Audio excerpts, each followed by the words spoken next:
It was just before the Passover meal. Jesus knew that the hour had come for him to leave this world and go to the Father. The evening meal was in progress, and the devil had already prompted Judas to betray Jesus.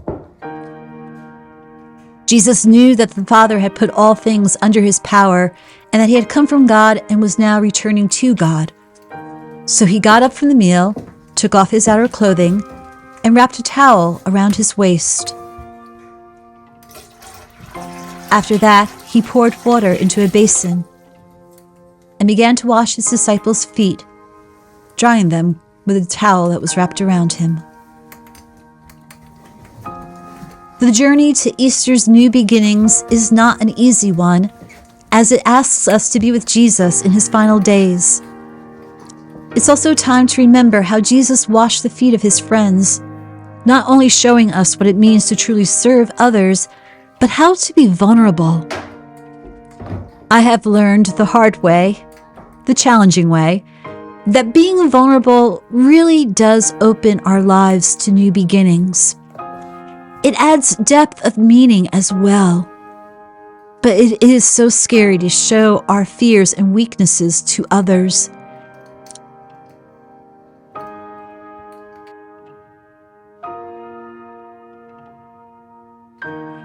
It is especially hard to love once again after being betrayed or hurt by friends.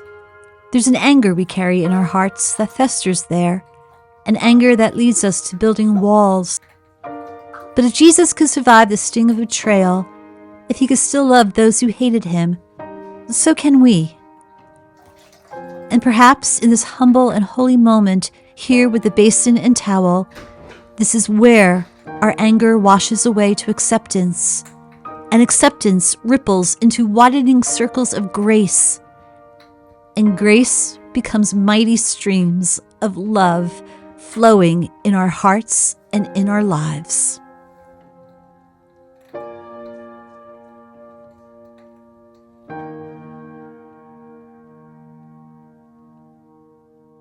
Well, welcome my friends here at Old Stonewell Farm for a special time together as we begin to enter into the season of Easter. But before we get to the joy of Sunday, we have Holy Thursday or Maundy Thursday. I grew up with it being Holy Thursday, but it's really Maundy Thursday. And then Good Friday, and then Holy Saturday, as we prepare for the promise of the empty tomb. Oh, and look who decided to join us. And I wanted to be with you today because I will admit that foot washing is something that I have never done as a pastor. I've always been adverse to it. I don't know why. I don't have the prettiest feet. And there's something very intimate and very vulnerable about washing feet, especially in public. So I am one of those people who does not like to do the foot washing, or if there is a service where there's going to be foot washing involved, I begin to get very nervous and think, I don't want to do this. It's just who I am. But for our time together, I wanted to bring us that ritual of foot washing because it is so powerful. And it got me thinking how that in that very act, it is asking us to be vulnerable, to really open ourselves up, the most vulnerable places of our lives, so that we can allow people in. And then I began to wonder, well, is it that vulnerability that really will lead to that love of others that Jesus mandated to us? Maundy is the Latin word for mandate, and so we say Maundy Thursday because Jesus gave us that mandate. At the Last Supper he had with his friends to love one another, even though he knew that Judas, one of his friends, was going to betray him. Still, love. And then Jesus, we're told, after the supper, washes the feet of his friends. Now, this was definitely not the normal thing to do. Back in those days, washing feet before supper was the common ritual that took place because they wore sandals and the roads were dusty. So when you entered into the mealtime, you usually had a servant wash the feet of the people who were coming to have dinner. So for Jesus to do it after supper, he definitely was saying to his friends, take note. I want you to learn something. And we often take that piece of scripture when Jesus humbles himself and kneels down to wash the feet of his friends as an illustration for what it means to truly serve. This year I got to thinking about the person who is having his or her feet washed. And not so much of me being the servant, but me being the recipient of such a gesture, of such service. And the more I began to put myself in that position, I began to realize that many times we close ourselves off to having people help us. Many times we do build the walls that keep people from getting too close to us, that we put the barriers there to, I just don't want you really to enter into my life because I don't want to get hurt. And many times we allow past hurts or anger to really shut us down and to make us say, well, I'm not going to let that happen again. I'm not going to be vulnerable again. I'm going to just not put myself in such a position to ever feel hurt again. And so when I think about the foot washing and I think about being in that position of vulnerability, the more I truly believe that if this world is to be a better place, if we are to truly be loving to one another, we not only have to humble ourselves and serve, but we have to also learn how to receive that help, how to receive that kindness, how to receive that love. We have to allow ourselves to know that we're worthy to be loved. And another thing we learned from Jesus as he was making his way to the cross is that he didn't have any anger. He did not get mad at Judas, his friend, for betraying him, but again, said to everybody, continue to love. No matter what's going to happen here, love. Let that be the rule of the day. And then when we get to the cross of Good Friday, Jesus cries out to his Father, Father, forgive them, for they know not what they do. Even on the cross, Jesus is not angry at what the world is doing, at what people are doing, but he's loving and he's asking God to forgive them. Love, forgiveness.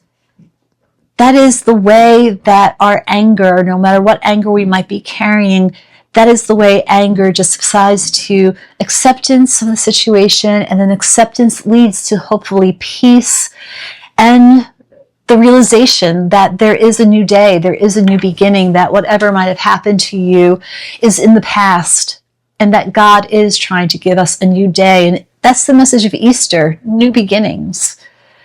But I realized that I'm not the only one who has an aversion to foot washing. Again, my apologies to those of you out there who love this ritual. I applaud you. But I realized that I'm not the only one with the aversion to it. I was doing a special Lenten service where I began my presentation by asking the congregation to, okay, we are going to wash feet, take off your shoes and socks. And of course I wasn't going to do it, but I wanted to get them thinking as, how did that make them feel? And many of them felt uncomfortable. Afterwards, people came up to me and said, Pastor, I was just going to leave, or I was not going to do this. You really got me there. And that's what I was aiming to do. I wanted to really have them search their hearts or feel that fear of, oh my gosh, letting someone touch my feet or seeing my feet. Again, it's a very intimate, vulnerable moment. And with so many people telling me how uncomfortable they were with the possibility of foot washing, it got me thinking that perhaps that is the problem in the world right now. that we are too afraid to be real with one another and to open ourselves to one another? What would happen if there was more foot washing going on? What if we not only sought to humble ourselves and reach out to another and to show them that act of kindness, but what if we allowed ourselves to be in that seat and take off our shoes and allow someone to touch our feet, to wash our feet? I heard a story many years ago about this man who got into the holy city. He was in heaven. He was in Jerusalem, the holy city, and he was walking around the streets of the holy city, and he came across the museum of the holy city. So he entered in, and the tour guide, the museum guide, welcomed him and showed him around into this holy city museum. Now, this man expected to see artifacts that were worthy of the holy city, of the great matriarchs and patriarchs of the faith. He wanted to see perhaps the Pope's ring on display, or maybe the blueprints of Constantine when Constantine began the whole church building era. He wanted to see perhaps the little inkwell that legend has it Martin Luther threw at the devil when he was writing about the Reformation. He wanted to see artifacts of the great faith. But rather than seeing them in this museum of the holy city, what he saw was swaddling clothes of a baby. He saw nails from the cross. He saw a carpenter's hammer. He saw a ripped fishing net and a broken oar from a fisherman's boat. He saw worn, torn sandals that walked many, many miles to reach people. He saw the cup, the common cup in which to share the wine. And he saw the bread in which to be broken. But something was missing. And he asked the museum guide, "Where's the basin and the towel?" And the museum guide looked at him and smiled and said, "We don't have the basin and the towel here on display." And the gentleman wanted to know, well, why? And the museum guide said, because here at the Museum of the Holy City, the basin and the towel are still being used. I like that story. The basin and the towel, they're still being used to wash feet, for people to learn how to serve one another and be vulnerable with one another, so that anger can give way to acceptance, that love can overrule hate, that griefs and broken hearts can be whole again by allowing somebody in. But the truth is, I don't think that the basin and the towel are in great use today. So this year is my prayer as we head into Easter together, that the basin and the towel will be in great use this day. That we will, as God's children, learn how to be vulnerable with one another, how to open our hearts and allow another in to help us, to not go through this life alone, and to know that once we allow someone to enter into our lives, when we stop building walls, then the anger will lead to acceptance. Hate will give way to love. Grief will give way to rejoicing once again.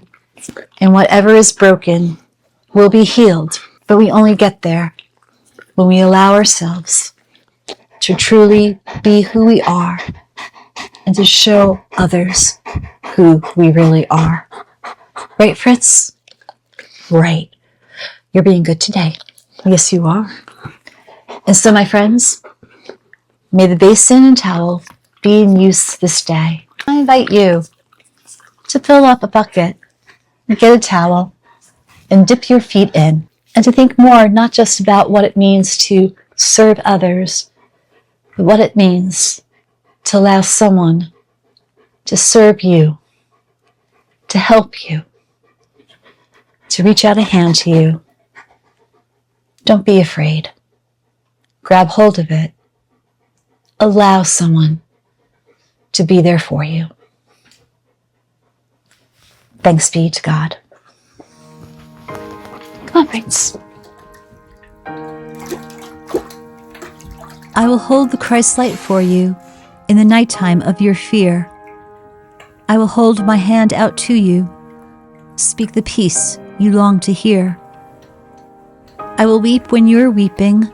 When you laugh, I'll laugh with you.